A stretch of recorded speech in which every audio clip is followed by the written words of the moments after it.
Hi Teela Jammers, how are you doing?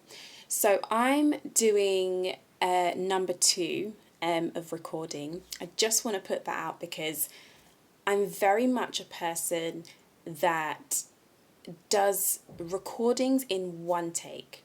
I literally spill my guts out. I very much like what I say is within me and it's gonna spill out. So, today we are talking about the subject area around self love, and the topic is feeling before thinking. And the reason why I've come up with this subtopic is because I think many times, and I've just said it, we go into our thought process before acknowledging what we know already. So, something that I've been teaching my kids is to go through a three-way check-in with themselves. The first being, being slow, so being mindful, being attentive and aware of what's going on around you, what's surrounding you, what's triggering you. And the next part is going into the feeling. So, what are you feeling? How are you feeling? What is this feeling? So, really acknowledging what's going on for you. And the last thing is to ask. Asking and taking that alternative route from acting on your impulse.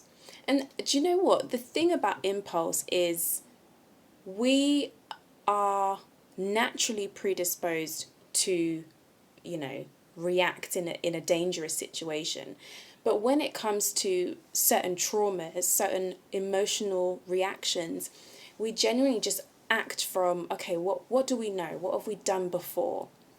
And so what I'm saying here is you've got to ask yourself, and this process, this three-way check-in is very much about helping your energy state, helping your emotion, your energy in motion, to navigate through that motion of energy as opposed to just reacting. We need to start responding, especially in our healing journey.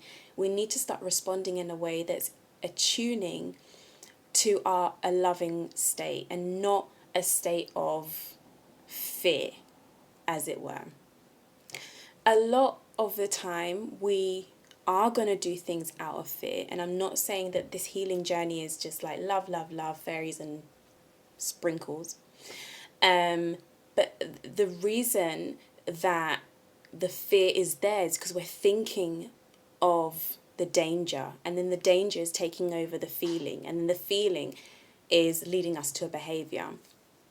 So thoughts are not facts, and we always need to acknowledge that by understanding what we know about our feelings. We have all been sad once upon a time. We have all been unhappy once upon a time. We have all been overjoyed once upon a time.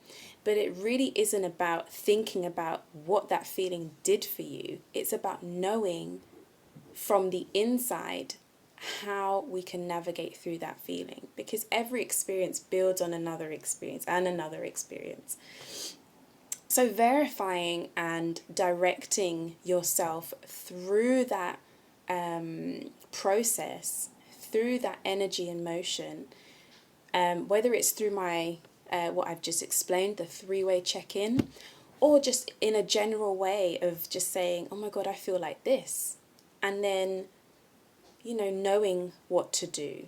We do not need to go into thinking and processing and all of that. We just need to intuitively trust our loving selves, The majority of the time is we are not where we need to be because we are constantly thinking things overthinking basically.